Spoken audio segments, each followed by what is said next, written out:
Hey guys, so we just recorded an entire episode of Permission to Flow.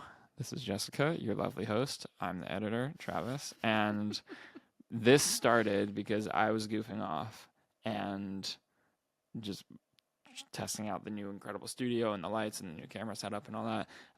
And then we talked for 2.5 hours. How do you That we feel? did. How do you feel about it? I feel great, honestly. It felt nice because you were asking me things that I actually haven't thought about in a while, especially going back into how did we get here? And I so it was a fun journey. Yeah, I guess content wise, should we prep the audience on like what we talked about or Sure. um new studio? Talked about that. Yeah.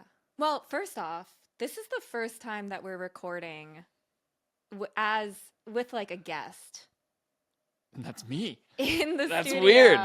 Basically, what was happening is this morning, actually, I recorded the first Oh, okay, yeah. So actual episode, but this is the first guest episode that just kind of spontaneously happened. So you get a lot of us bantering, but you also get us. I mean, Travis was asking me a lot of really great, deep questions about how I ended up starting this podcast and moving into coaching and quitting my job. And yeah, it was really nice. I mean, what else were we talking about?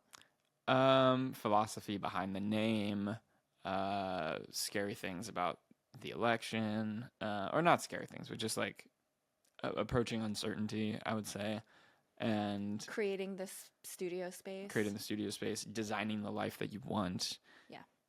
Very a broad range of topics that probably is not in line with it. Definitely is not in line with the typical episode, but I don't know. I think the spontaneity is really cool. And Jessica and I have talked a little bit about me being on the podcast, which I was a little hesitant about, but I'm a goofy person by nature and really like the new studio. And so I was just goofing off, and then we sat down and started talking. And yeah, that's the episode, I would say. I think it's hilarious because you kicked off this episode, which I think Oh, will I be did. so interesting. It's going to throw people off, which I think is hilarious.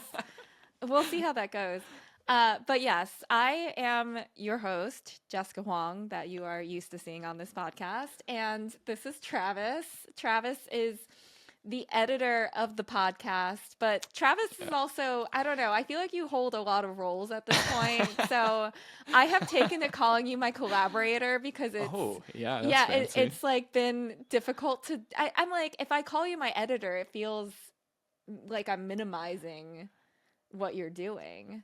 But Travis is the one that's been behind the scenes helping me create all kinds of things. He has become my personal photographer. He is my editor. He is creating a lot of the all the social content, and yeah, so there is a lot. He's wearing a lot of hats over here, and stress inducer, chaos creator. But yeah, I mean, he also was the one that created the look of the podcast on the other side of my television. People aren't gonna know what that means. The other backdrop that you see Jess in when she's typically recording her solo episodes. When you're watching YouTube, if you're or on Instagram for that matter, the other setup that was a Travis Carr creation, not me. So. But yeah, there's tons of things going on behind the scenes that you are a part of, which I'm very, very thankful for. Thanks, man. Yeah, I hope it makes up for some of the stress that you'll hear a little bit about that in the episode. This is becoming a very long intro. It is becoming a long intro. I guess. Welcome to Permission to Flow. Let's get into today's episode.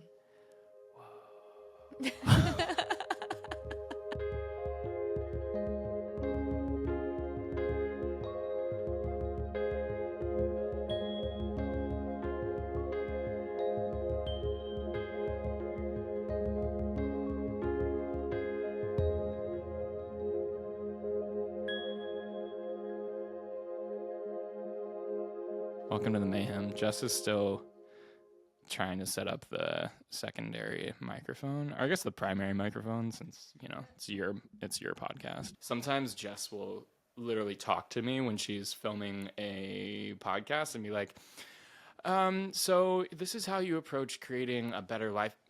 You know what, Travis, hold on, we're gonna go back and we're gonna cut that out. And it always gives me a chuckle because I'm like, it's eerie. It's this person from like the past talking to me as I'm editing, and she's like, isn't that weird? Yeah. I've never it's like thought you about from that. like 3 hours behind, Right. or 3 hours ago talking to me, and yeah. Interesting. So wait, are you plugged in now? Do you have like a? I think I am. Yeah, I see the little thing moving for mic 2. Whoa! So we're fully mic. Okay, wait. So this is like the first test episode of an interview style podcast. That's right. Yeah. This is it. Okay. You know what? We're not gonna film a full. This is not a full length podcast because I don't want to edit a full length podcast. But I do want to ask Jessica. Yeah. How do you feel now that you're sitting in a fully built out, newly created, permission to flow podcast studio? I legitimately feel like I'm living in a fever dream right now because legitimately I feel like I'm in a dream right now because I came up with the idea of this studio literally laying in my bed in my little loft space over there. I'm going to get a quick insert shot because we just have all the gear out right now. Oh, this is a content day that we're interrupting. We're just going wild over here. Hold on, let me. All right, so Jessica sleeps up there. Yeah, I do. That's the camera that you're currently sitting on. That's that, and this is the studio. So yeah, just for everybody's context. So to be honest, it's wild. I was thinking about this. I think it's the coolest freaking thing when you have this wild idea kind of brewing in your head and then you slowly start to make it real. And every step of the way, I was like, oh, wait, this is starting to become a real thing. Like, it was wild. Mm-hmm. And now to have it be done, and honestly, it looks even better than what my little imagination could create. It's just insane. Yeah. It's actually insane because I think because there were a lot of delays along the way. There was a lot of things happening. A lot of that was my fault for the people at home. That was not. No, it was the sign. Like, the sign took a really long time, and I was waiting on it, and my apartment was a mess, and I was starting to lose it.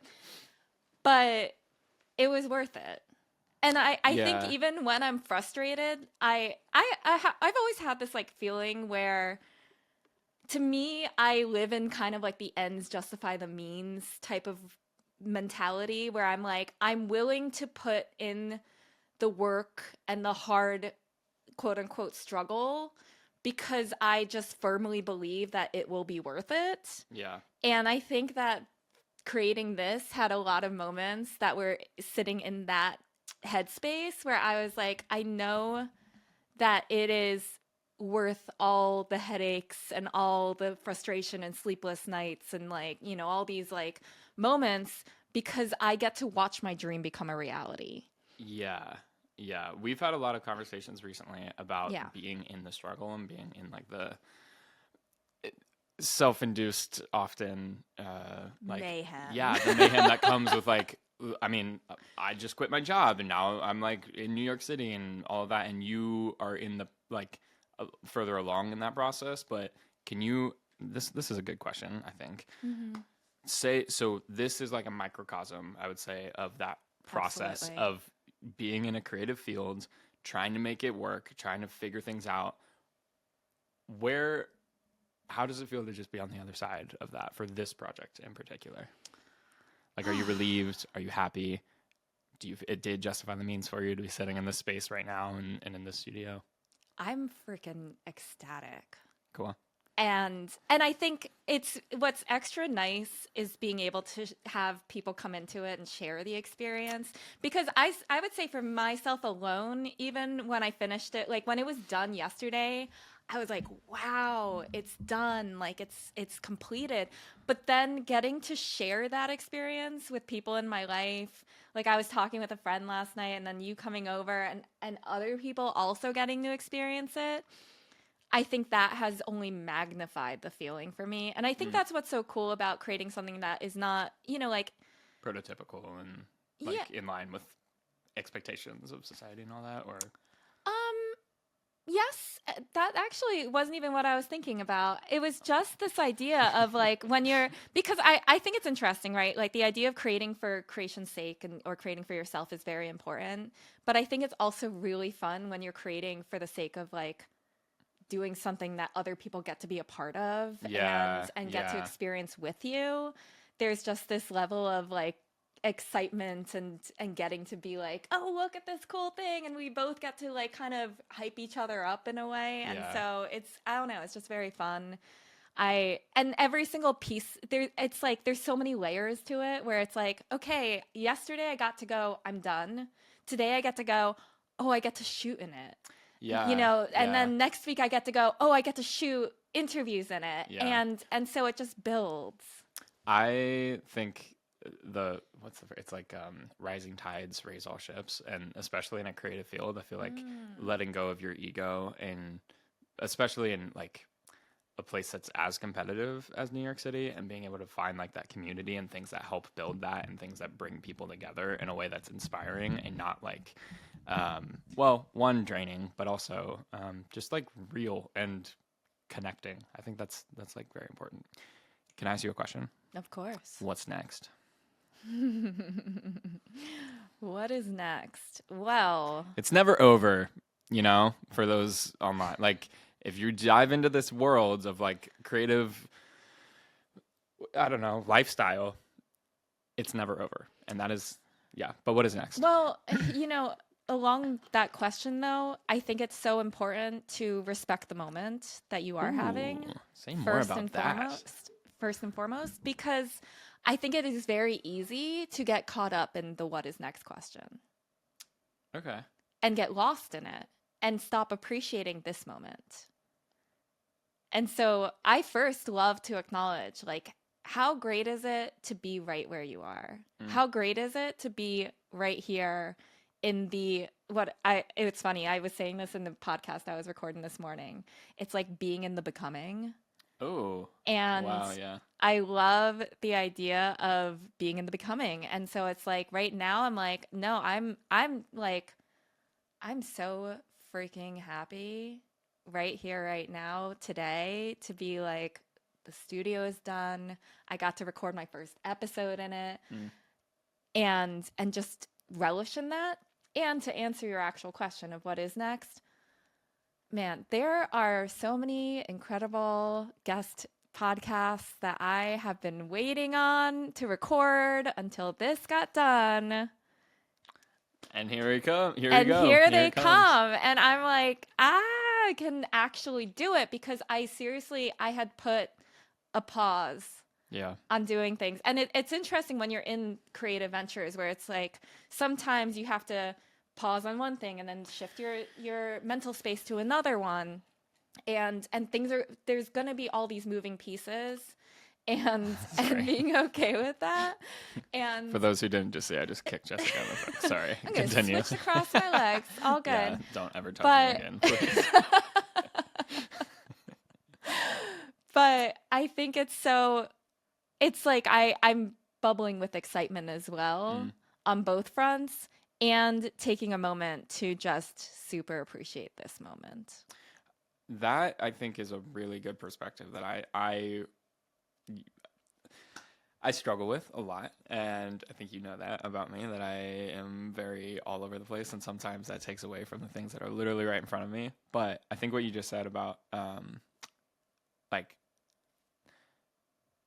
the excitement bubbling, like that leads to momentum, and that leads to your cup being filled up for the next one. You always hear, hey, trust the process, trust the moment that you're in, but to see it like really rewarded by the struggle and lead to some really exciting things, it's cool to see that manifest literally like right now in the studio that we're sitting in, with the things that are being filmed next week, with whatever's coming down the line. Like that's really exciting, and you should be really, really proud, because it's cool, and it happened because you made it, and that's Thank you. If I've learned anything from oh no.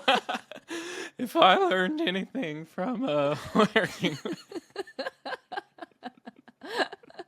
And that's to Travis. Let's cut that and retry again.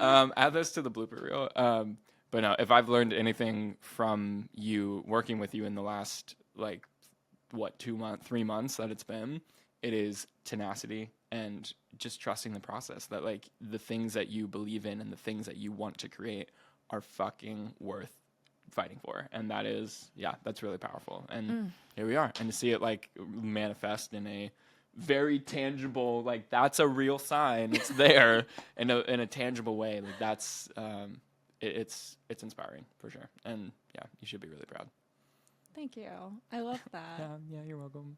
But I think it's interesting because I think we all get so caught up in the striving and the chasing and the going after things, and it's so easy to lose sight of what's happening right now. Yeah. And the beauty of life is in the right now. And it's interesting because there's certainly been moments along the way of creating this podcast studio where I definitely lost sight of it. And I will say, when you are in that time where you're like, oh, I can't do the thing I really want to do because I'm building something, like I could not really do interviews. I mean, I could have online, but I didn't want to, right? And so I had to pause on this thing that I love doing. I love doing interviews, but I had to pause it so I could make this happen in service of that. Yeah. And I will say that that's incredibly frustrating as a creative, because you want to be in that flow, you want to just keep doing, you want to keep creating. And it was interesting because it was like I had to redirect my energy. Yeah. And I had to redirect my energy, really put so much energy into this creation and feel okay about that. And know it's okay that you're not creating interviews that are going to go out into the world right now. Yeah. And I think that's really hard to do sometimes, because it's like, oh, but I want to get all the stuff out there. And sometimes that trusting the process means trusting that it's not going to happen right now. Yeah, and know that it will come. Yeah. Know that the timing will happen. Yeah. But it's okay that it's not right now. And I think what you were saying earlier about, like, being able to be present, that in being present in the win, like, it does come full circle. And watching you struggle with even just, like, the concept of how this space was going to come together. Do we want to go find a studio? Do we want to be like trekking all over to Brooklyn for, like, a space that's, within the budget, and also like just feasibly gonna lend to like a seamless creation process, like with gear and I mean, we were just talking about that with the social media stuff. Like, for context, we spent like a month or more trying to figure out a way to make content that just doesn't have as many barriers in front of it. And I mean, that in itself, and like figuring out your process and testing the waters and seeing what works and what doesn't, like all of that, both conceptually and then watching it literally play out, it's very, very, the word that's coming to mind is vindicated. I don't know if that's correct. It probably isn't, but it's worth it, is the thing that I'm trying to say, is that, like, watching all the struggle and watching all of the pain and watching all of the hair pulling frustration that I contributed to. Sorry. Yeah, but I mean, I think it is worth it, and very, just, it's really fucking cool to see it, like, come together. And now we have, like, you have the tools to make creation more seamless going forward, because you invested that energy up front, and because you went through the struggle, and because that, like, dark forest of uncertainty that you were in for so long was conquered in a way. And I think that's really, that's cool. I think it's interesting because even right now, as you were saying that, I was like, wow, yes, I firmly agree with all that. And I'm excited to see it keep going. Yeah. And I think that that's what's so interesting is the fact that you're constantly adjusting, fixing, getting better at things over and over and over again. We're always getting better. And I think that knowing that and it's almost like putting in the reps is the phrase that I like to think of. Yeah. Because I think we're in like such a cool moment right here where it is getting to see such a big shift from where we started and all these other moments where we've been like pulling our hair out and going, oh my God, can we figure this out or whatever. And I can see how, oh, we've evolved in a certain way and things are getting easier and we're figuring them out. And I can be like, oh, and we're going to just keep doing that and things are going to keep getting better and keep moving forward. And I think that that is really cool. That's like the momentum that you were talking about. Yeah. I think the idea that the challenges that you're presented with are going to grow as you do, and your capacity to handle them is also going to grow as you keep going forward and keep building momentum. Like that is absolutely. Yeah, that's the whole thing, and that's the process. I think it's so cool because, so this was something that I was reflecting on recently. So when I look at the things that were challenging me at the beginning of this year, it's so funny to me because I look at them and I'm like, oh, they're like second nature. They're not big deals to me anymore, you know? And I'm going to feel that way about this, about the things that we're struggling with now, where it's like, oh, we will move past these at some point. And then to your point, we'll get presented with new challenges and then we're going to figure those out and then move on. And I think that we want to believe that life eventually will, like those things get easy, right? Those things that we overcame, those challenges, they do get easy, but then we get new challenges. Yeah. And instead of looking at that as a problem, it's actually looking at that as a sign of success. Yeah. Yeah. I think they don't get easier, you get stronger. Like that is the thing. And that like growth mindset versus static mindset, your capacity to take on the things that are coming, that is, and it's not just your capacity, it's your belief in your capacity to take on the things that are challenging you now and that you're going to be able to grow into them in the future. That is fundamentally like square one to being able to chase the things that you want. And I am in that right now. And like, again, you have been a person that has helped me just realize that the things that are struggling with are within my capacity to handle. And that is an incredibly, incredibly powerful notion that if you can get behind and if you can really like just embrace as a lifestyle choice, as like a thing that is a part of who you are, the ability to grow, that is just game changing on another level. And that's continually going to be challenged, but yeah, like you're going to get stronger. And the more that you do that, the more you're going to surround yourself with people that are also going to affirm that and that are also going to support you in that journey.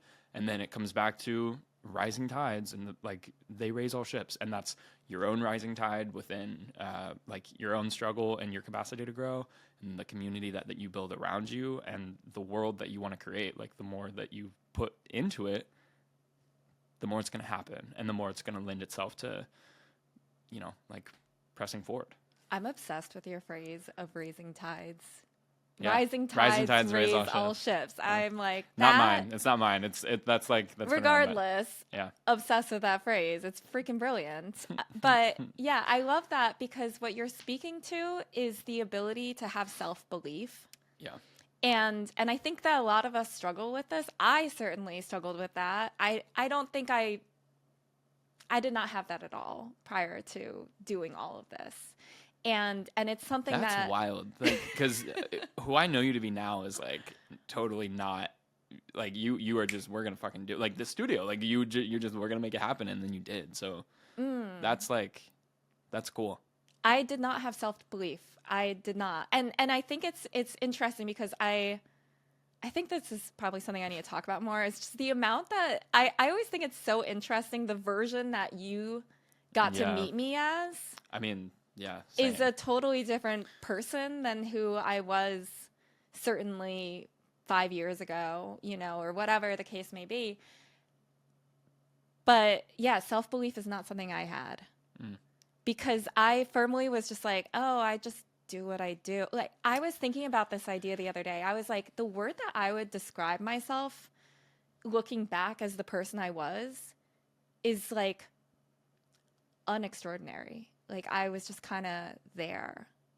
And I feel that, like, I love my previous versions of myself. Like, let me be clear. Like, I think I don't think she realized how amazing she was, is the way I look at my past self. And I think that there was this lack of confidence and this lack of belief in the fact that I could do any of these things. I never thought I would be an entrepreneur. I never thought I would do absolutely any of the things that I'm doing right now. Like, let me tell you this. And I think it's amazing when people are like, oh, I knew from day one that I was going to do XYZ thing. Like, God bless you. That must be amazing. That must be freaking amazing. God bless their hearts. Like, that was the most Southern thing you could have said. But it's true. Like, I had no business doing what I do now. I have no background in it. I did not study for these things. I mean, I was a psych minor. Well, I mean, let that be an example, though. That, right. like, you're, like, I have a lot of thoughts on what you're saying right now. Yeah. But it like, that fundamentally comes back to you believing that you can be something other than, like, what you're told to believe. But the thing that you said just then was you didn't feel extraordinary. And that is, like, fucking everybody, right? Like, every single person in your life. Like, I think it comes down to, like, we're all equal in a way. Like, we're all just human beings. And that word of average, I don't think means it doesn't have to be a negative connotation.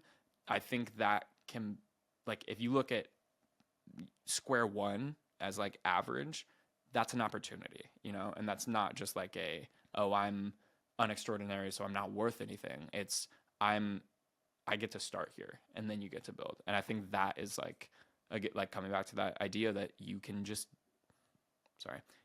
create the world that you want, and you can create the version of yourself that you want, even if it's like nothing that you would think you have any business doing. And, like, that is a powerful, powerful, powerful message for anybody watching this. Like, and believe me, I'm looking up at you as, like, somebody who was much further along in this journey than I am. And it's just a very powerful thing to hear. Because like, if you're not LeBron James, you know, if you're not, like, I don't know, like Michelle Obama, or like any of these people who are, like, incredibly extraordinary just naturally. And even that idea I would challenge is that, like, it's not just a natural inclination. Like, you have to work for it. And like, that I think is comforting to a lot of people who, you know, just feel like I'm just me, or I'm just average. It's not a bad thing. It just means you get the opportunity to take the next step. Well, and the thing that I think is really interesting about that is, even hearing, you know, and I appreciate everything you say, and it means a lot.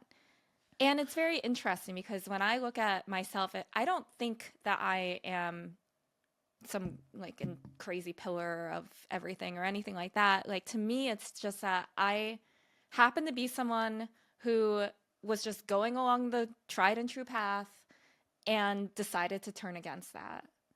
And can I interrupt you? Yes. Where did that start? Like, where did the idea for all of this come from? Because I don't think I've ever heard that, like, full story. Like, and say as much as you want, or as little as you want.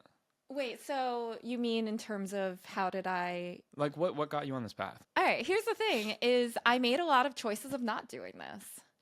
I got laid off from my job at one point. Whoa, I didn't know that. You didn't know that. I worked, like, you know, I was telling you earlier about complacency. That was me. I was living in complacency. I had a really cushy 9-to-5 job where I could have started something on the side if I wanted to. But I didn't, because I had this feeling that I literally thought that I would work in corporate for the rest of my life. Legitimately. I had a woman tell me I was destined to be an entrepreneur, and I thought she was out of her mind. I kid you not. I was like, lady, you are out of your mind. What do you think led her to say that? Like in that world when you were working corporate, what do you think Well, she wasn't in corporate world. She was like, it was some lady that stopped me on the street actually. She was like word? intuitively telling me things.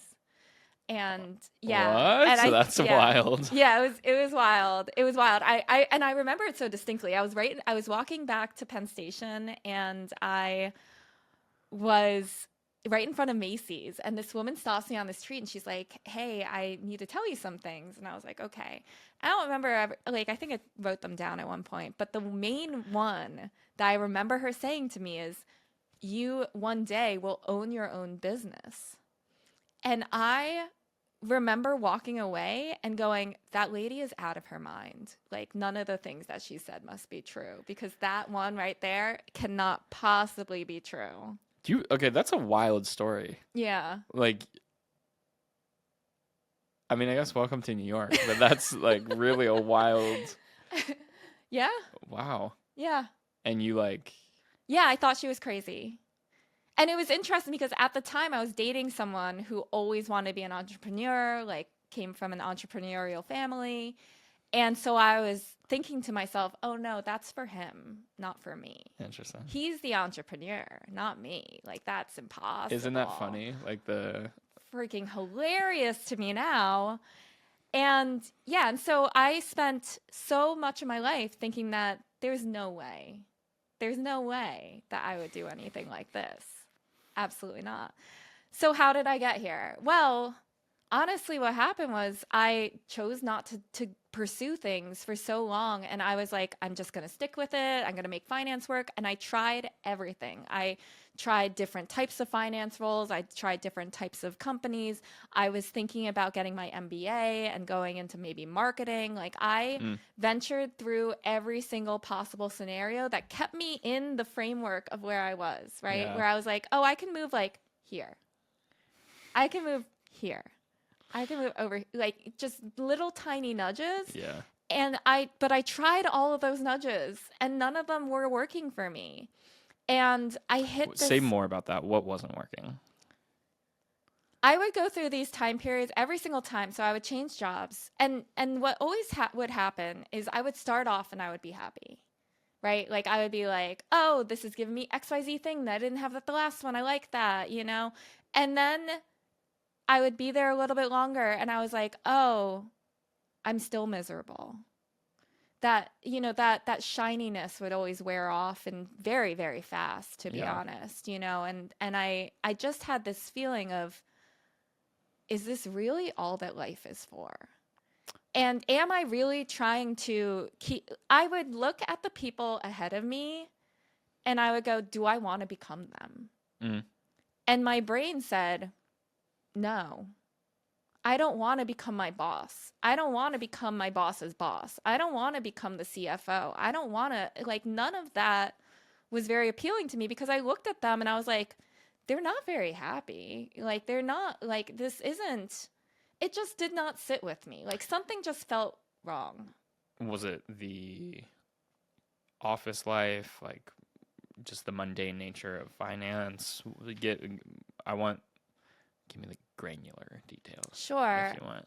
I mean, I think that there is certainly an element of finance that causes a lot of people to leave. Let's be honest. There are ex-finance people doing all kinds of wacky stuff, and I love it. I think it's a riot. Yeah. And I think that there's something about the corporate world that just did not suit me. And not to say that it's not, I think that it serves a purpose in many people's lives. Like, it could even be still serving a purpose in my life if I wanted it to. Like, maybe it would be the thing that would be supporting me. You know, I think that for a lot of people that makes a lot of sense. But I felt like there was a lifelessness to what I was doing, where I did not feel like I was helping anyone. And I did not realize I needed that. And it was interesting because I remember, one of the big influences in my life is Jay Shetty. And I remember him talking about purpose a lot. And he was like, you need purpose. Like, it's important when you help other people, it causes this kind of like goodness within you, you know, like it brings this natural, Yeah. I don't know, joy. And I could not wrap my head around it. I was like, what do you mean? And I remember sitting there hearing him say this over and over again, and I was like, I don't get it. I don't understand having purpose in your life. Like, I just show up to my job. I just do my job, and then I go home and I live my life. And I don't know, somewhere along the lines of hearing that over and over again, I started to go, well, what would it be like if I did something else? What would it be like if I actually cared about what I'm doing? Because when I looked at, I was working in food and beverage, and especially early in my career, I mean, they weren't exactly the healthy options. And so I would look at that and I'd be like, who is benefiting? Who is benefiting from me toiling at this job, from me burning out repeatedly? Who is really benefiting? And I was like, yeah, it's like the shareholders, the CEO. And to me, I was like, this isn't worth it. Yeah. And I just don't fundamentally think that the world needed more beverages corporate finance. Like I mean, not that any of these things are like necessary. I think there's like this question of like what is good and what is bad, and I don't think that there's necessarily an evil to the things that I was working on, but I also just felt like, how is this really helping people? Yeah. I the metaphor that's like coming in my head with that idea that it's not bad, but it's just an absence of good. Like, that's what a shadow is, you know? It's the absence of light. And that, I think, if you're not pouring to, I mean,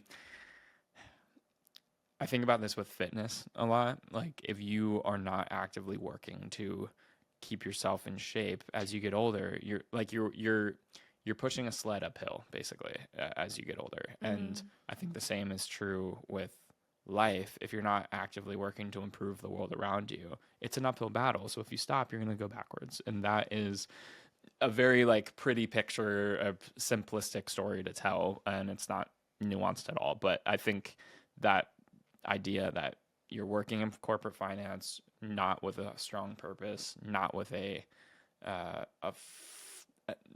without fulfillment, basically, like it's going to lead to like a very sad place if you let it. And tell me about how you got out of that, and how, like, where did the change come from? What sparked it? Not from a good place, let me tell you. I burned out I think I burned out really like twice, and it's interesting because the first time I burned out, I kind of just like mustered through it and just kept going. Did you just say mustard through it? Yeah, I don't know. Oh, I guess wait, yeah, no, that probably is correct. I went to the condiment, but I feel like mustering your strength. ED. Yeah. Continue though. What's another word for mustard? I muscled my way through it as the good immigrant daughter, and just was like, it'll be fine. We'll just keep going.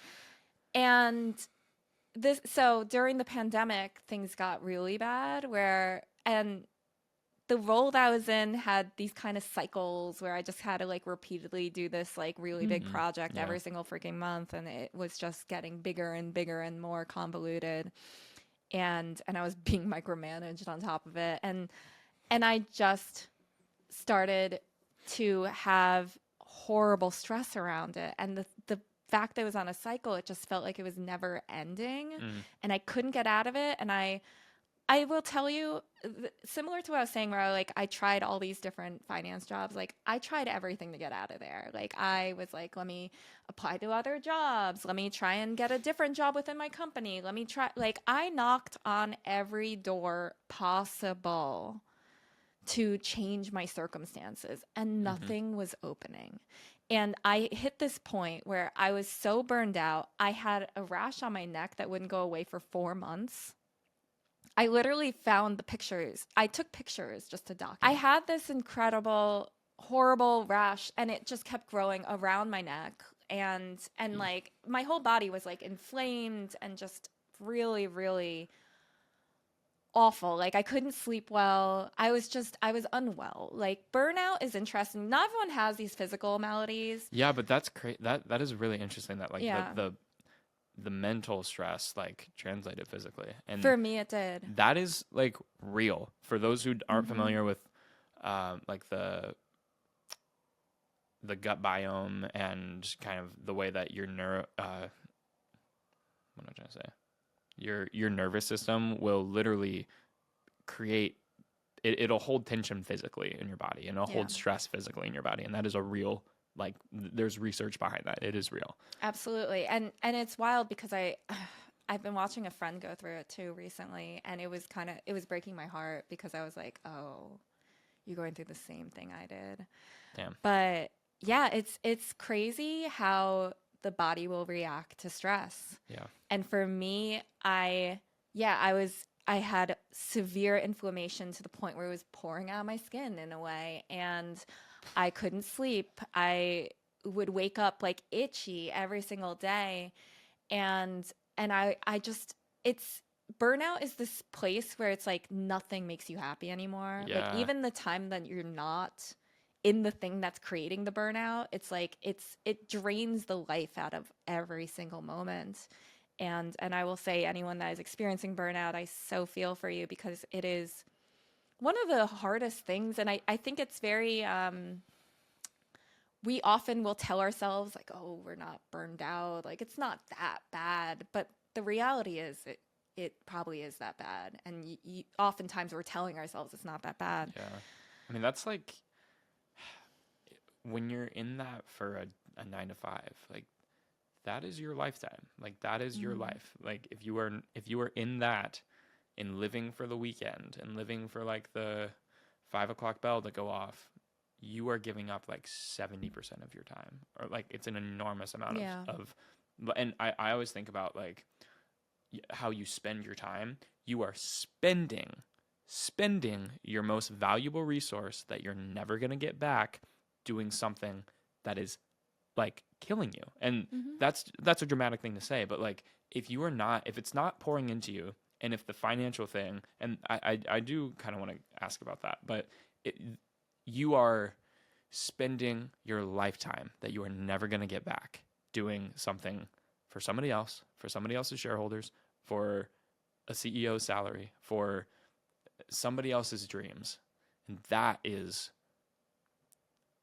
it's okay for some people and it works for some people. It's not bad. It's not like an evil thing.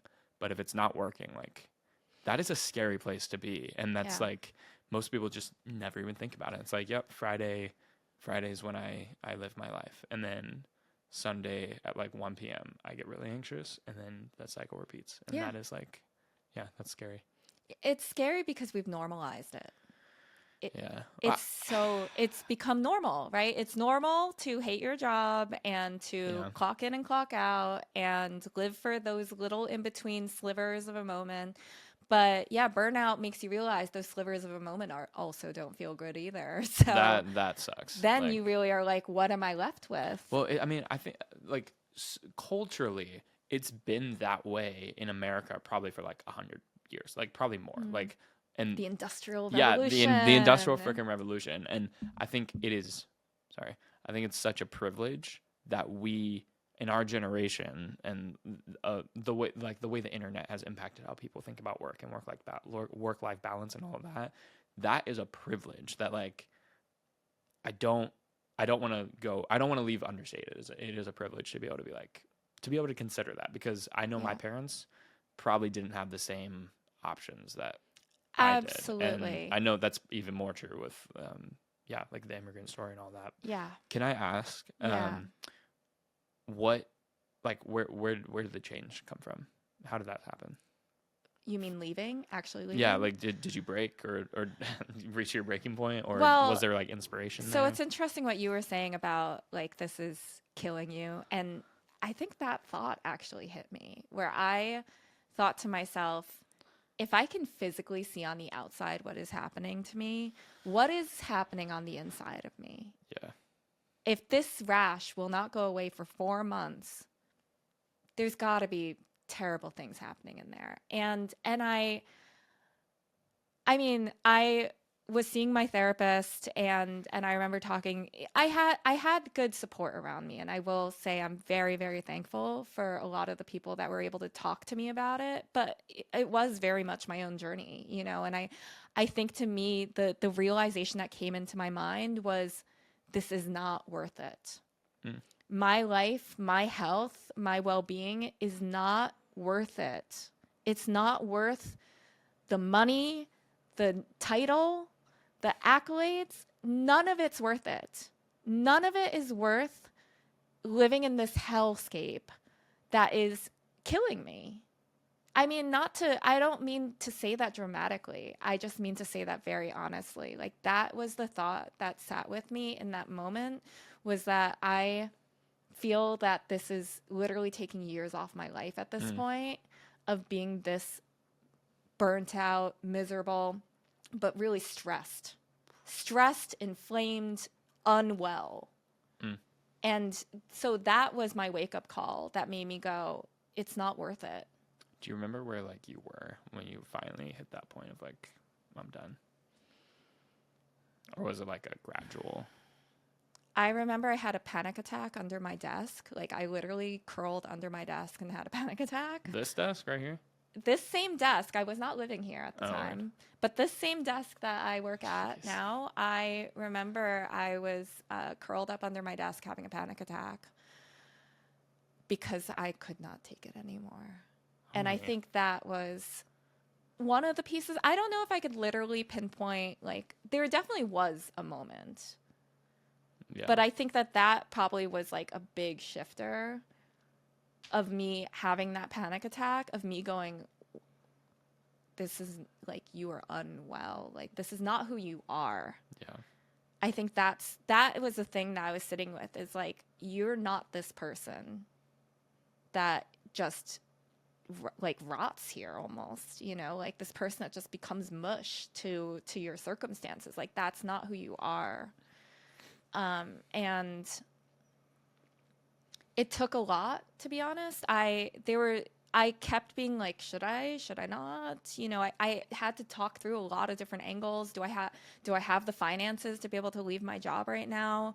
Do I have the support system to leave my job right now? Like, I had to have a lot in place before I could do it, because it is losing a major sense of safety. Yeah. And it's interesting because I think most people will never know like what it's like to really just be like, I quit, I'm done, like, I'm going. And I don't want people to have to experience that, because it was a lot. And I'll be totally honest, it was a lot. But it was, there was a moment along the way where I just went, I am more important than anything that this job is giving me. I did want to ask about that, like the financial aspect. Yeah. How big of a role did that play in like you maybe staying there longer than you wanted to? Like, massive. I am a daughter of immigrants. I was told you have to make good money. Like, it was absolutely ingrained in me to have financial security. Financial security has been number one through my whole life. Yeah. So to leave my job and leave my financial stability behind was insane. And the thing is, I had been programmed to believe, oh, you just keep squirreling. You keep squirreling money away for some unknown day, and that's your retirement, because Social Security is not a guarantee. Yeah. It's just our generational thing, and you have to have what you need in place to be able to take care of yourself. Yeah, that was the backdrop of what I'd always been told, right? Is that Social Security, you can't rely on it. You got to make your own way. You got to squirrel away all your money and take care of yourself. Well, even in like the idea that a job is safe, though, like, layoffs happen and emergencies happen. Yes. And I'm going to be so real. Like, so for the audience, hello, I run a business as well. I do photography and that sort of stuff on the side. This sort of media work as well. And right now I'm looking for a more steady income. that being said, and I am looking in a corporate setting. Mm-hmm. That being said, though, the idea that one form of income that can end with just somebody having a bad day, or if somebody, like, say the stock market goes one way or the other, like, it's anybody's decision but mine whether or not I'm getting that paycheck. And when you're working for yourself, when you're working with like 100 clients, 50 could fire you and you still have some sort of income there. And I keep hitting this microphone, but we're going to keep going. That is, in my head, so much more of a safety net than any sort of position that is outside of your control, that it's somebody else's decision whether or not you are going to have a job next month, or you're going to have a job if like the stock market goes up and down, and hardship is there. But if you have, like, it's just like a numbers game. Like, you can get laid off like that. If you are working with 100 people, like, that's a lot more of an opportunity for you to, there's a lot more has to go wrong, I would say. And a lot has to go right for you to get there, but it's worth working for it to get that sort of, I don't know, just numbers security blanket. And yeah, that's it. Yeah, I mean, my thoughts on that are, you make such a great point. I think that we have decided that having a 9 to 5 job is safe and secure in a way that it no longer really is. Yeah, I don't know anybody who lives in New York that has one job. And even people with like 9 to 5 stuff, it's like they're working on the weekends, they have a side hustle, they drive for Uber, they work for a bar or something like that. Like, I don't want to say it's entirely gone, and we should work for that idea that you only have to, you know, have one job. But it's tough to make that, even that, an idea. Right. I just think that the reality of the way that it used to be is just things have just changed, right? Both my parents worked for their companies for 25, 30 years. They had pensions, they had Social Security, they had they had incredible health care that was incredibly nice to be on until I was 26 and kicked off of it. Oh.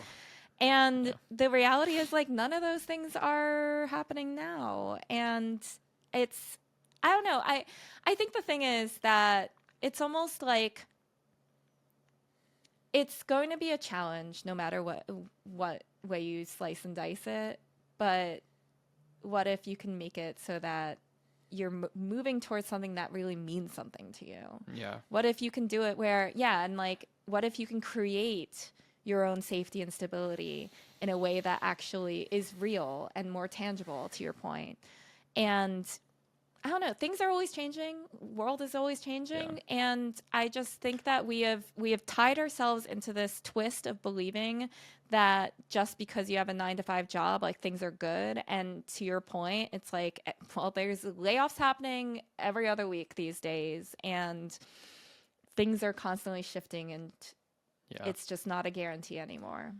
I think that comes back to that idea that, like, your capacity to make the life that you want to live exists, even if you are in, you know, a mindset that is rooted in the idea that, you know, you're average or you're like everybody else. Your capacity to, like, get out of that is directly tied to your belief that you can. And so speaking of, let me steer this towards the next step. What got you to, one, permission to flow, and how did you decide to, like, land a to start a coaching business? Yeah. So I finally made that decision to quit, and then I honestly spent time just trying to find joy again. Wow. Say more about that. Like, how, Yeah, okay, so let me backdrop this of that. I had saved up a lot of money, and I had given myself enough space to be able to take time off. And that was really important to answer your earlier question around finances. So, like, I know the moniker or the rule of thumb is 3 to 6 months of savings. I had like a year and a half worth of just cash, like liquid available. Damn, dude. Yeah. Like, I had been squirreling. Yeah. And I don't know exactly, something around those lines. Anyway, I spent time literally just trying to connect back to joy. And what I was doing was, and granted, there was there were so many moving pieces at this point in my life, but I was painting and I was just going on hikes and I was baking. I was just like creating things for fun and just trying to reconnect to the things that lit me up and in a way that I needed at that time. And I was just and mind you, this was 2021, like it was like the midst of the pandemic. And none of this was necessarily easy or good timing, none of it. But yeah, so I spent a lot of time just reconnecting to what made me happy. I was doing programs that kind of asked me deeper questions around like what do I want my life to look like, which was a question I'd never asked myself. I'd never asked myself what I want my life to look like. I had just taken life as it came to me. And that's a lesson. That's a lesson. Yeah, like what a powerful question, and one that I had never asked. And so I spent time just asking myself, like, what if I got to choose? If I got to craft what life looked like, what would I even want that to look like? Instead of just continuing down the path of what I was told I was supposed to do or what was presented in front of me. Like every job was just like, oh, well, these people want to interview me. That sounds like a cool job. Let me go. That was the way that it worked. And so I spent a lot of time reconnecting to myself. Oh, I distinctly remember this moment that I was sitting on the floor of the bedroom I was living in at the time. And I had this moment and I realized how much I'd been treating myself as my own worst enemy. And I decided to stop doing that. And I was like, what if I became my own friend? Say more about that. What does that look like? And don't do anything that's going to make you uncomfortable. No, I love talking about this stuff. I had this that was the moment that I realized how mean I'd gotten to myself. This is before all the meditating, mind you. I was meditating a little, but I realized I was so mean to myself. I was meaner, and I think this is normal, right? Like for a lot of people, it was normal for me. I had this realization where I was like, this was right after I'd quit my job, and I was feeling really low. My boyfriend had broken up with me the day after I left my job. Like I was moving. What? Yeah. Oh yeah, my life. If you're out there, dude, not freaking cool. I don't hold. Sorry. I don't hold negativity towards him. Like we had to make the decisions we had to make. It wasn't his fault. Jessica's more mature than I am. Everybody. That's intense though. Damn. I had the trifecta of everything fall out from under me, right? I had just quit my job, my boyfriend broke up with me, and I had decided because of that I was gonna move back into the city because I was living in New Jersey during the pandemic because it was very overwhelming to be living in this very tiny studio space. That's fair. Through the pandemic, especially with my partner. That was a lot. Anyway, not the point. The point is his ghost walks among us. I'm like, okay, maybe we should cut this out. I don't know. I'll think about it. I don't care. This is what happened. This is the reality. Yeah. But and so after all of that happened, I was sitting on that floor and I was beating myself up about how my relationship had ended and like my job had ended and like I had nothing and I was just tearing myself apart. And I hit this wall. Like I don't know. It's hard to explain. It's like I had a literal epiphany. And I told myself, wait, you're doing the best you can. And there's been a lot of crazy stuff happening around you, but you're doing the best you can. And I think a little bit of that is my mom would always tell me that. She would always be like, just do the best you can. It'll be okay. Like, just do the best you can. But it never sunk into my head, right? She would say that to me all the time. And I was like, nah, no, I'm not doing the best I can. Like, I'm just here.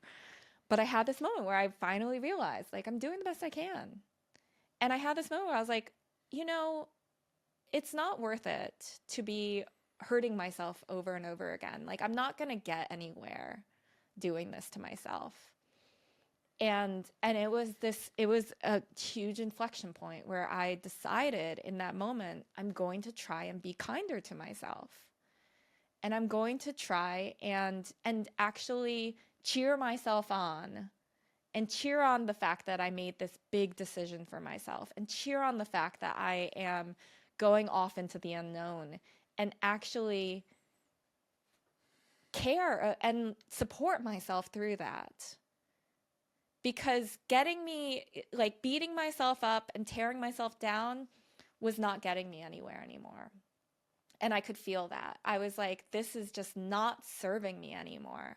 And I don't know, I just woke up in that moment where I was pushing myself down as hard as I could. Yeah. I guess you can equate it to those kind of like rock bottom moments. It's like I'd hit that rock bottom, and I said no more. And it was that moment that I think I started to go, what else could my life look like? And I started to say, let me build a better future for myself than what I've been building for myself.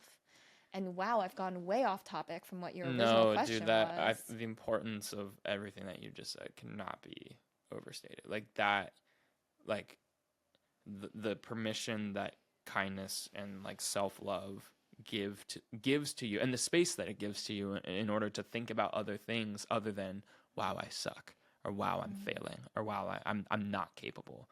That is huge and unbelievably important to, like, that's not even square one. That's like, that is the foundation of any sort of belief that you can have a life that's different than what you have currently. And that is, like, you think about that in relationships with friends, romantic relationships, all of that, you would expect support, and you would expect kindness, and you would expect even just the bare minimum of not abuse, like you would expect neutrality in that point. And the fact that so many people, and I experienced this as well, and like I just moved from my safe hometown, and right now I'm in this shit, and that is an excellent reminder that my own capacity, all of our capacities to create change, starts with supporting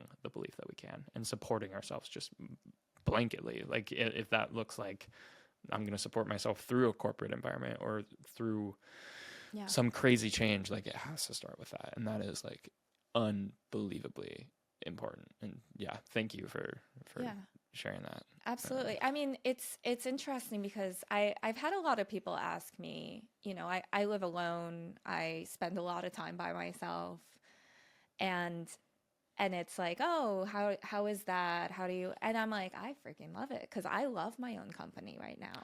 But I will tell you, like, back to the, oh, you would not imagine the past version of me. It's like, I hated being alone.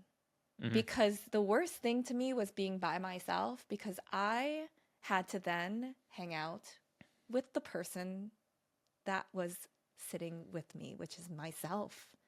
And that was a very scary place to be, because all I did was berate myself and be incredibly mean to myself all the freaking time. I was my own worst enemy, 100%. And I would just tell myself how I made the wrong decision. I did the wrong thing. I couldn't trust myself. I was terrified of making any decisions for myself. I gave all my power away all the time. I was like, everyone else has to make decisions because I don't trust my own decisions. And it's You're speaking to me right now, dude. Like, just so you know, like, I am, like, the things that you're saying, I'm just in right now. And like, that it's powerful stuff. Yeah. I lived most of my life that way. And a lot of people do. And you're definitely not alone in that. It's so normal.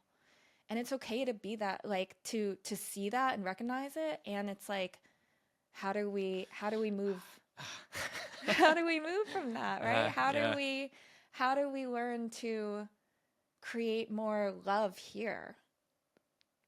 Right here. It's gonna get me, man. It's gonna get me. Yeah, it's Yeah. square one.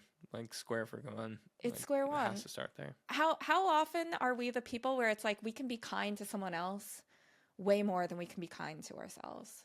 I feel like that's like every part of the human experience is having that somewhere, and you have to like work really hard to unlearn that, and not to be like hateful to other people, but it has to start with you, and it's not selfish to do that. It's not like your capacity to pour into yourself expands your capacity to pour into other people, and that is yes. 1,000% yes. The only reason why I can do this podcast, do coaching, do everything I do, which to me, I'm pouring myself into these things. She is. Like, you don't see it on the back end, but she is. Like, it is.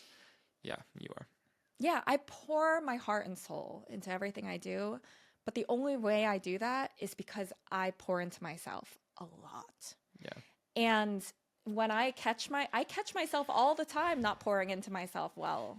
Like it's a constant getting better, catching yourself a little faster, getting a little better, doing a little more. Constant. Like the reason why I teach all the things I teach is because I struggle with them a lot myself. And I'm always learning a different way and a better way and working harder and better and faster at all of these things. And so it's like I've learned I have to pour into my own cup. Yeah. That's the only way I'm able to pour into everyone else's. You can't pour from an empty cup. And I think that that's the mistake that a lot of people get trapped in, is this idea where they're like, oh, I just have to give. I have to give endlessly. And I think a lot of us have been conditioned into believing that that's like, oh, you give, you don't receive. We're not supposed to receive. We're supposed to just give. I have to give everything out to you. And what I've realized is when I do that, I run empty. And I hit a wall, and I get sick, and I get run down, and things stop happening. And it's like the ability to pour into ourselves, the ability to remind yourself that you matter, that you are worthy of the good things that come into your life, that you're allowed to take time and space for yourself, that you get to rest. All of those things. It's everything that you're saying right now. Yeah. Like I'm having a physical reaction to, because you're like, and I know a million people, like half the freaking planet probably feels the same thing of like, no, I don't deserve that, or no, I don't feel like that is something that belongs in my life, because the thoughts in your head are so negative, and it's not even negative. It's just like so inconsiderate of you, of the self, and that is like, yeah, I'm having a very strong physical reaction to everything that you're saying, like the value piece. Like, yeah, I don't know where that was unlearned, because I mean, the way I was raised, like I had a pretty okay childhood for the most part, but somewhere along the way you lose that belief, I guess, or maybe you aren't fully committed to learning it in the first place, or taught to learn it in the first place. But that is like, I'm everything you're saying. It's like I just feel it, and it's like really uncomfortable. But yeah, moving towards that. I mean, man, how powerful could that I be? have literally spent this entire year focused on self-worth and valuing myself. And it's interesting because I've been along this path for a while, but this year has been dedicated to that alone. I feel like, and a million other things, but I feel like that has been number one. Yeah. To me, is just improving my own self-worth, because it hit me, and it was interesting. It was at the end of last year, I had this moment of realization that I was like, wow, I really don't have good self-worth. I don't value myself. I don't think I'm deserving of the good things that come into my life. Can I ask what does that look like in your day to day? Like, how do you practice that? How do you work towards a more compassionate view towards yourself? I think it's little by little. I notice, for me, I will notice like a one way in which I'm not doing it, and I will go, oh, that's me not valuing myself. You know, and it's, do you mind sharing like an yeah, example? I'm trying to think of like a very specific example. Like, what would be an example of where I have not deemed myself valuable? I'll give a small example because there's so many. But like, for instance, I'm incredible. I think receiving is a lot of the value thing where I'm like, I was incredibly uncomfortable with receiving anything. Like even someone like buying me dinner, or like you picking me up a cup of coffee today. Well, it wasn't coffee, but I don't drink coffee, but tea. Yeah. Well, it's a turmeric latte to be exact. But for a very long time, I was very incapable of thinking like, oh, I'm not deserving of anyone taking care of me or, you know, giving me something like that. Even something small like that just made me very uncomfortable. Of having that kind of friendship where it was just like, oh, you want to like treat me to something, or, you know, like we want to care for each other in this way. Like it was just like made me very uncomfortable. And I had to confront that and ask myself, like, why am I so uncomfortable about that? What is going on there? And because you don't believe you're worth that. Yeah, I don't think I'm valuable enough for someone to get you like a $5 tea. Like, yeah, no. That, yeah. And you know what? Like, on the flip side of that, that made me feel good to be able to be like, hey, let me get you something. Right. Like, that is part of that idea that you pour into people and you also get filled up at the same time. Yes. And if you're saying no to that, you're not even allowing other people to look at you like that. Correct. Even if they want to, which is just a whole other side of that conversation. Yeah, that was one of the realizations that I made that I think was really important, is that when I don't allow someone to give something to me, or when I don't allow myself to receive, I'm not allowing someone else to give. And if our human nature is giving, and we all want to give and we enjoy it and we love giving to each other, we need to learn to receive, because we're otherwise blocking other people from giving. 100%. 100%. Yeah. That, yeah. I mean, oh, Jess. The fact that it was just like a cup of coffee, or like the equivalent of, that is like,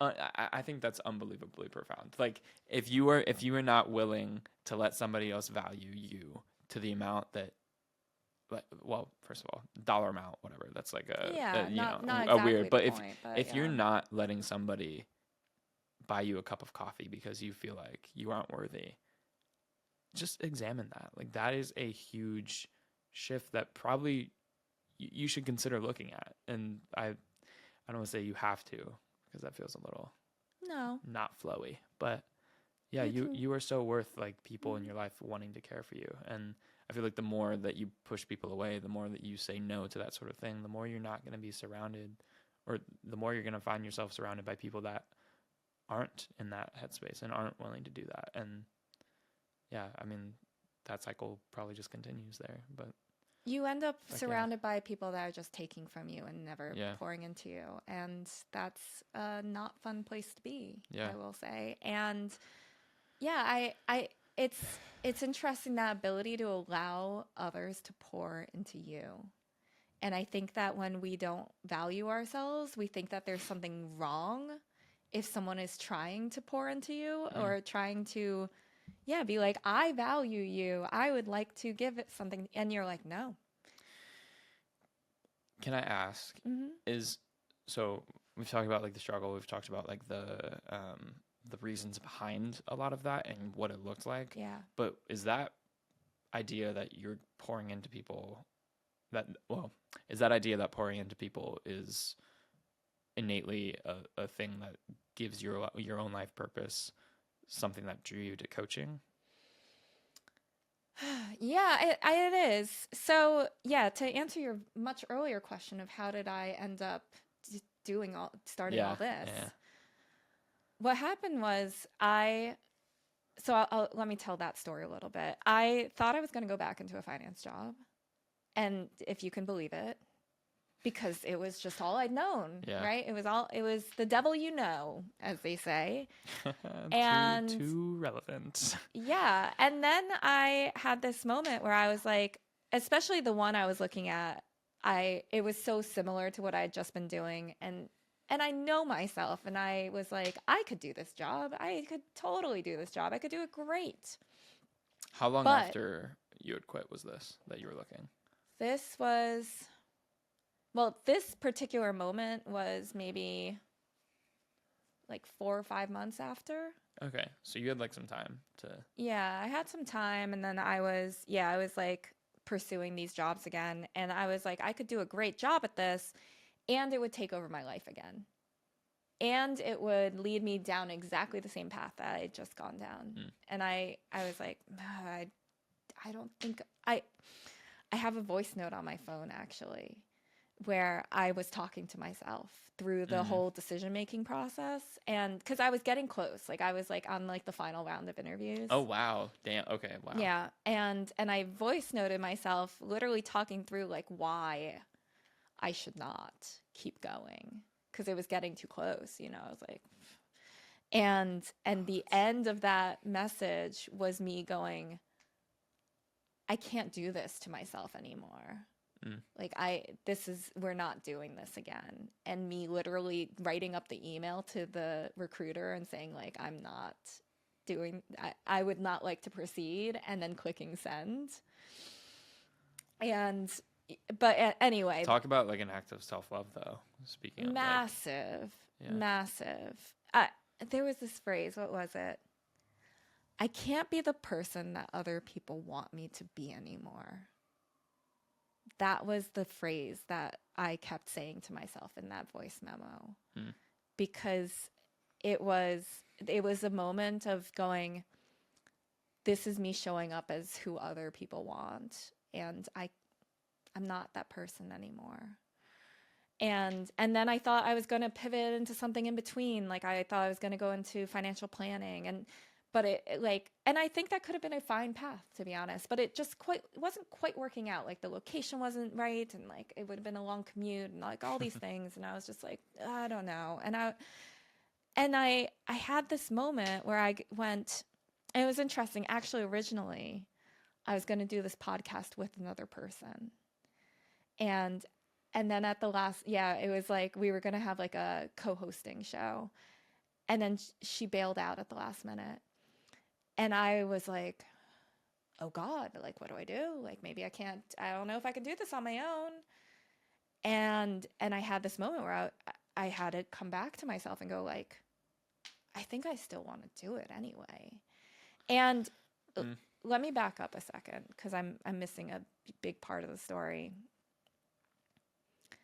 Every time I told someone that I had quit my job, and I told them about the experience of it and choosing myself in that moment, I saw it inspire people to make big changes. I watched friends of mine leave relationships, leave jobs, like make really profound changes in their lives. And so that was the backdrop. And that was the thing that made me go, what if I could do that more? What if I can take this incredibly challenging, awful time period of my life and use it for good? What if it can serve as an example to people that they can make bold decisions, that they can build the life that they really want? What if? It was that sitting in that what if is what created all this. Had you been coached at that point, or? I had. Okay. So I had been coached prior, like during the time when I burned out the first time. I was getting coaching, okay. Wow. actually. So Yeah. that's interesting. And so I thankfully did know what coaching was. And so I had actually, she's actually a great friend of mine. And so I had reached out to her and I had asked her like what it had taken. And so I'd been like scoping a lot of things out, you know, in the course of this. I was scoping out all these finance jobs. I was like scoping out financial planning. I was scoping out coaching. I was scoping out everything. And so it was like, well, the finance job fell off because I was like, can't do this anymore. And then the financial planning, I was like, I don't think this is working out. And I was just like, if I'm going to move, like it felt like a half step.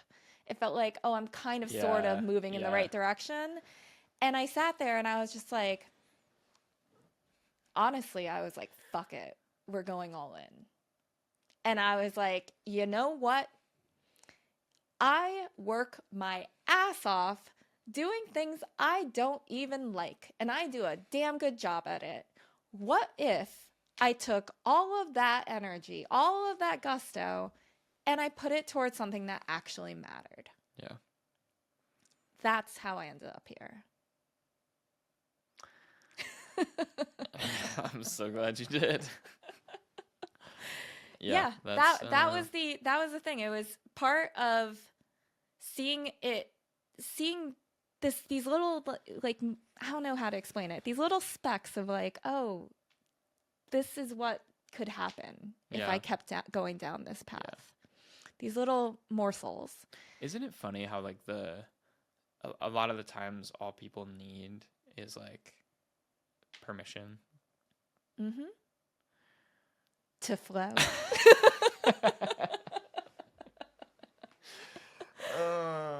Okay. Yeah.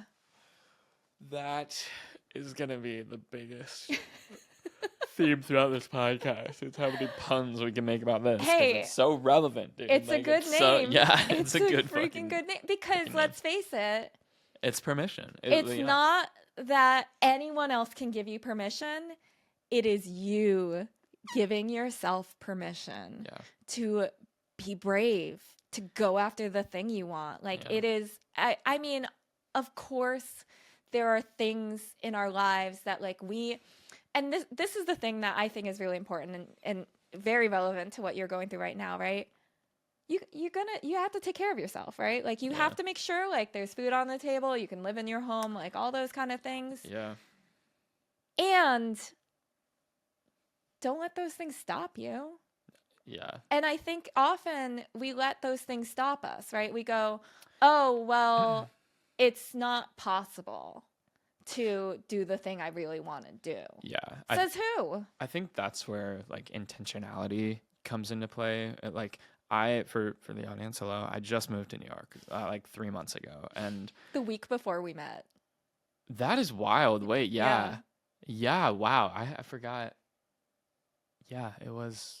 Wow, so you've like been here the whole time. Yeah, I'm almost 100% of your New York experience. Well,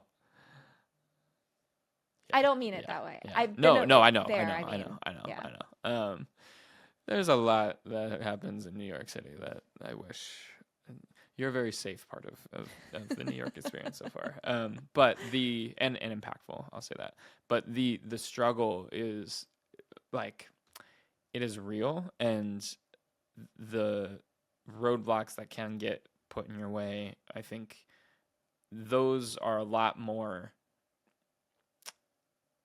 powerful when you don't have the intention and the reminder that, you know, the goals that you have in your future are things that you still want to pursue. And this relationship, like both our business relationship and our friendship, have been a really good reminder that in the struggle, and even if you like, I'm looking at jobs in the corporate world because I, as you've seen, I'm a very anxious person just naturally, and the chaos that can be a new city, especially a city like New York, uncertainty of running your own business, all of that is something that like I'm feeling pretty heavily right now. and learning to assess and say, hey, I know how I can help myself in this very moment. That doesn't mean that everything's being put on hold. It means that I'm doing what I need to do right now in order to stand up later and to like work towards those things. Absolutely. And those visions, those like dreams, those goals, and the value that I want, the life that I want to live, that doesn't go away, you know, and like working towards that doesn't go away. That is just part of the journey of getting there, and really like being honest with myself about that sort of reality is the thing that's let me like feel more okay with that decision, and feel more okay with the idea that like, hey, I'm not a failure just because I'm having to like, or I'm wanting to look in other directions right now. That is a powerful idea, and I think that carries through with back to the idea that like you have to love. It has to start here. Like caring for yourself first is where it's going to come from, because I can see a version of the future where, like, let's say you're pushing towards your dreams and your goals, and you're pushing towards a lifestyle, and you are really hurting like emotionally while you do it. You're hurting financially while you do it. Some of your relationships are hurting while you do it. Like all of those things can lead towards that goal becoming the villain in your story, and that's not the way to approach it. And I think that that's like a very, I don't know, like a real thing, that the idea of like we talk a lot about how do we show people that the life that you want is possible on things like Instagram and through this podcast and on your website. And this isn't to say that it's, I don't think anything that we do is misleading, but I think that there is a reality portion of that like the work has to happen, and sometimes it's not always going to go. And that the permission to flow idea, I think, just is so perfectly encapsulating of letting life, not fighting against life in a way that's going to be harmful to you in pursuing your goals. And that is really important. And permission to flow, it's a good, I keep saying moniker, and I don't think that's a real word. It's a good phrase. It is a great phrase. Yeah. You know, I don't know if I ever told you this, but I used to call myself a self-love coach at one point. Because to me, that is the foundation. Yeah. And I may not call myself a self-love therapist coach, but by another name. Yeah, I mean, but it is, to me, it's the most important thing. Yeah. To me, it's the reason, it really is the reason why I'm doing everything that I do, is because I love myself first and foremost. Yeah.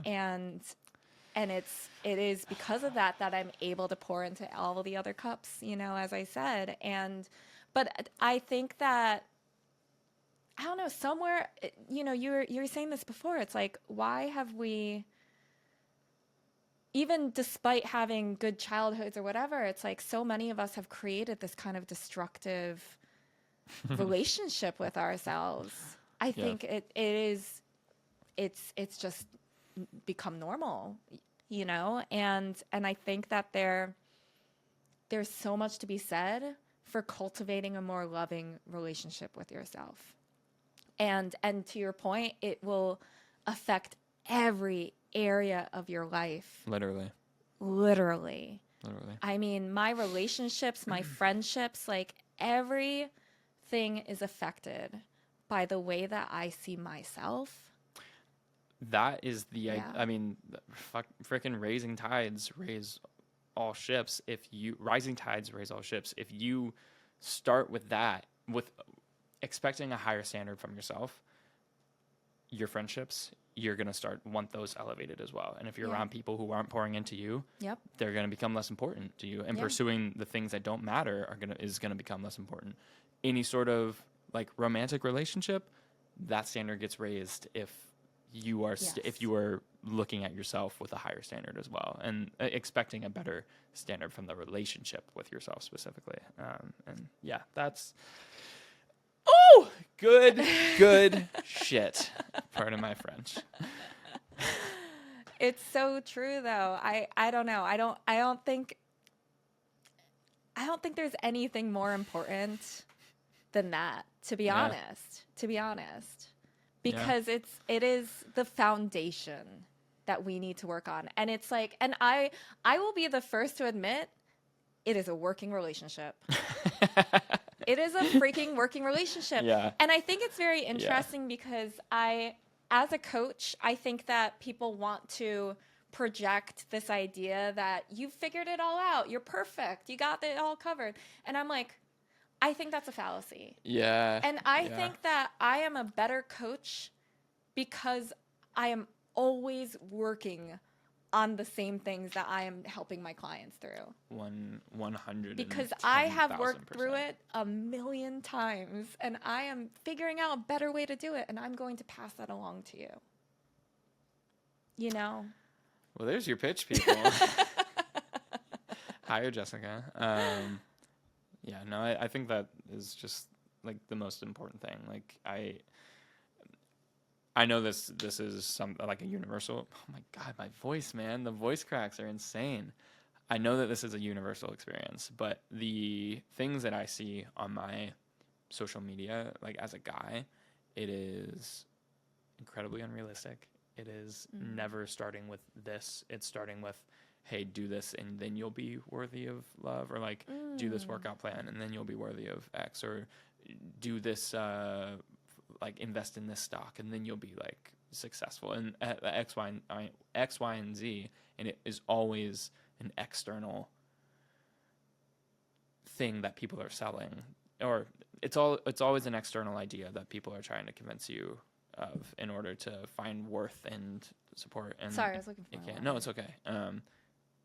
Yeah, but it has to start here. Like, and I think that is a universal problem with our society. And yeah, okay, this is a tangent, but obviously the election just happened. Well, maybe not obviously, but the election just happened, and I've seen a lot of people. This is a real sidetrack, so if you want to cut all this out, just like let me know. Yeah, but go ahead. I look at men, like young men specifically, and there's so many people asking, like, why did young men do this? Why did young men break so heavily for somebody who is really not serving others? And trigger warning for the audience, trigger warning for you. Do you know what the suicide rate of men compared to women is? No, I don't. It's 4 to 1. Wow. 4 to 1 for young men. High school graduation rates with men, it is, I know this is a podcast geared towards women, so this is human experience, but the high school graduation,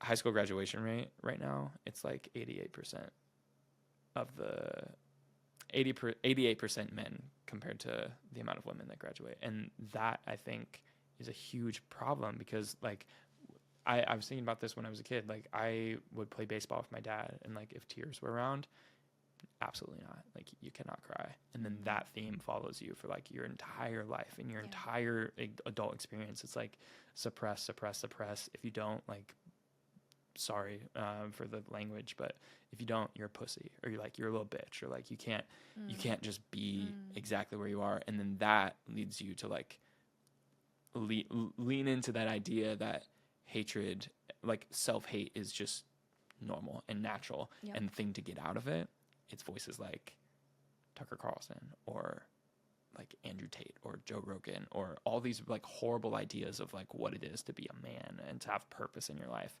And the cure to that, I fundamentally believe, comes from like teaching people to love themselves first before anything else. And then those voices that are like filled with hate and filled with anger, your own voice telling you that, like, you know, you're not worth being here.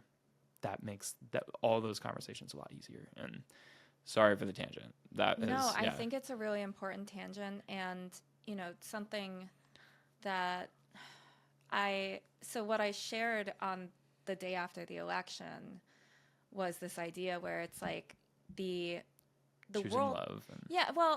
The opposite of fear is love. Yeah. And I think that's a really important thing to think about, because I think that we've become a very fearful society, and I think that's what in many ways is leading us to where we are right now. There's a lot of fear going on. Everyone's afraid that of so many different things. They're afraid of the all the migrants coming in. They're afraid of like not being able to put food on their table because things have become too expensive. They're afraid of so many things. They're afraid of losing their jobs. They're, you know, like there's a lot of fear. Yeah. And I think that's why I hold a lot of space for people and of not, you know, like I don't want different political persuasions. Yeah, because I think that it all stems from fear. And so to me, it is the more that we can cultivate love and first and foremost for ourselves, that I think that this world starts to shift. And so, you know, it was interesting because I noticed it in myself even, you know, where I saw someone that I know post things that I don't agree with. And I had this like immediate gut reaction of like unfollow them, scrap them from my life. I never want to talk to this human again. You know, I think that there's a lot of, and I saw a lot of people actually saying that also on Instagram, right? Like, if you didn't vote for this candidate, then I never want to speak to you and get out of my life and never speak to me again. There's a lot of that. And I want to put forth a completely different idea where it's like, and it's interesting because a harder idea. A lot more difficult harder idea. Much harder idea, which is how can we hold space for each other and how can we hold love even when we don't agree with each other, even when we are completely on different sides of the table. Yeah. It's so much harder. Yeah. But that is the way that we move forward and not move backwards as a society. And I think that, and it's interesting, my teacher Dharma, he says this thing, he says, you don't like someone, fine, but love them from afar. Keep your distance, but still hold love for them. And I think that that is so challenging, but that is something, I work on that every single freaking day. And I bet that the reason that you're able to even have that conversation is because you are in a place where you focus here first and are able to then send that outwards. Exactly. Which, when it's like moral things that like are just basic decency, really freaking tough. But that, it is the way to move forward, which is tough. I know it's hard. And like, and we don't want to do it. Yeah, and like, I don't know, we don't need to get too far into the weeds here, but like, it is a privilege to be able to be like, I want to be able to have those conversations, because a lot of people, like, I mean, I as a white guy, like a straight white guy, like, I'm probably not going to be bothered at all, and that like gives me a lot more space to be able to like think about those things when it's like not my livelihood. It's not, I'm not fearing for anything. Like my sister is, I don't need to go into all this, but she's my sister's gay, and it is a very different life, different experience to be in the place that we are now. And I don't want to go without acknowledging that, and we can cut all this if you want, because it is. No, I think it's powerful. Yeah, love, man. Love's cool. Love's powerful, and it creates permission to flow. Okay, so pulling us out of that, Jessica. Yeah. You're in a place right now where we just kind of succeeded in a big way. Like, finished a big project. You got a big win, and filmed your first guest podcast, unscripted, unplanned, in the studio. What's next? Like, what's the next goal, and how are you feeling?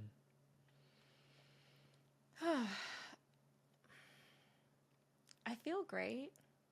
I feel excited. I mean, I was saying this before, and I don't know, it's interesting. I mean,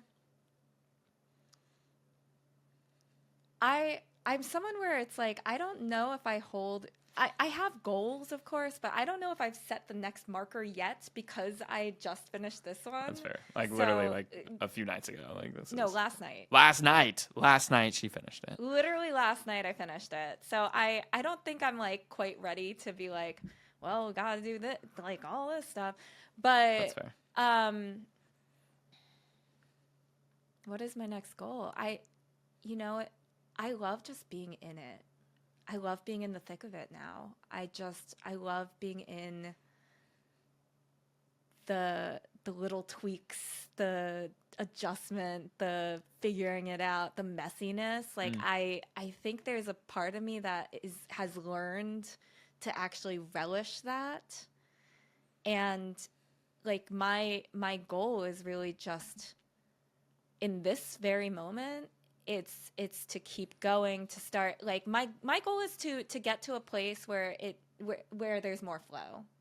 I think that's really my goal right now, because I think that there's been a whole lot of messy, all over the place stuff going on, and I want to get to more of a place of flow, and that's not like a particularly tangible goal, and I will work on a more tangible goal in the future, but that's where I'm at right now. I'm in the place where it's like, now that we've accomplished this massive project, how can we enjoy it, create amazing things from it, and be in more flow? Yeah. That's where I am right now. Was it worth it? 1,000%. It was worth every single morning. The literal blood, sweat, and tears of it all. It was worth it. It is always worth it to me. I think that's probably an okay place to like wrap up whatever this is. Unplanned studio test podcast. Remember that time that you told me that you were really unsure about coming on the podcast? Yeah. Yeah. Interesting. Do you think I did okay? I think you did great. Cool. How do you feel about it? I feel okay. I think the spontaneity of this actual recording probably helped, and I wasn't in my head about it, which is good. Yeah, and I mean, I feel like we know like each other pretty well at this point, and we know it's not going to be a scary thing to be sitting. And it is kind of weird, I will say, like. Let's get real meta about it now. It's just a camera. Like, it's not going to be anything unless, like, well, one, I edit it and put it out online. But, like, it's not going to be anything until we hit record on that, which that is weird. Like, that is just a camera. And I feel like I'm talking to somebody right now. Imagine when it's just you by yourself. Oh, dude, I can't. I mean, like, you probably get so in your head about, like, it's just a camera. Like, that is why it is just a, like, unthinking, blank little, like. But it represents so much more. Yes, it does. Yeah, and this is why you're the coach, man. Because you make the. I mean, I will tell you, making a podcast is an incredibly strange experience because I don't know who's listening. And does that weird you out? Not really. Like, from what angle? That I have just no that idea you have no idea. I guess that's life, right? Like, you have no idea who you're gonna run into. Oh, it was pretty strange at the beginning, for sure. But it's interesting now because I will occasionally have friends reach out to me and say they listen to this episode and they, you know, what their thoughts about it and stuff, and I freaking love that. It's like the best because I don't usually get that much feedback. Yeah. And not yet. But it is interesting because you sit here, you pour your heart and soul into something, you're staring at a camera that can't talk back to you. But I have always fundamentally sat with the trust that whoever is meant to hear it will hear it. Well, and I've said this to you before. I think I even said it to you the other day, but it is a fundamental truth of mine. I started this podcast believing that if even one person is benefiting from it, then it's worth it. And that was always the motivation behind it. I'm like, I will go to the ends of the earth to create this thing and it will drive me out of my mind and it will challenge me and do all kinds of things to me. But I fundamentally believe if it's helping one person, then it's worth it. Any parting thoughts of wisdom, parting things you want to say to people after our, like, how 2-hour-long spontaneous? I know. How long is this? I have no idea. What is my parting wisdom? The struggle is always worth it. Like, I think the thing, I don't even want to use the word struggle. It's funny because I was actually bringing this up to you the other day about a Instagram post. But to me, it's not even a struggle. Like, my parting thought is really that going towards your purpose and your passion and the things that really light you up and the creation that you need to put out there, it is worth it. And someone else is waiting on you to create the thing that you wish that was out there in the world. Someone is out there going, oh, like you're thinking to yourself, I wish this thing existed. Crazy idea. It's never going to work, X, Y, and Z. Yeah, like, guess what? You're the one that's supposed to create it. And it doesn't matter where you started from. It doesn't matter what you're experiencing right now. None of that matters. Anyone and everyone has the possibility to be able to go after the thing that they really want to create. And it is worth it. That's my parting thought. Clip it, cut it, end it. And thank you for creating this impromptu show. I feel like you were like hosting me up in here. It's been fun. Let's be real, dude. You do a lot of hosting, and you deserve to be hosted every now and again. Thank you. I appreciate that. Yeah, no, this was cool. And I guess for the people watching, you're going to see Jessica next week. And that's right. Some cool guests, maybe before, maybe after this. Who knows? We shall see. I'll say as the editor-in-chief, it's going to be after this. So look forward to some cool new guests coming up. Look forward to a continually built-out, continually improving podcast studio. We're going to add some new things, some fun new looks for the show. And yeah, see you next week. See you next week. Bye. Thank you so much for tuning into this episode of Permission to Flow. If you enjoyed this episode, then hit the subscribe button and give this video a thumbs up. And if you want to learn more about working with me, then go to my website, jessicahuangcoaching.com. Link is below. And remember, the world needs what you will create.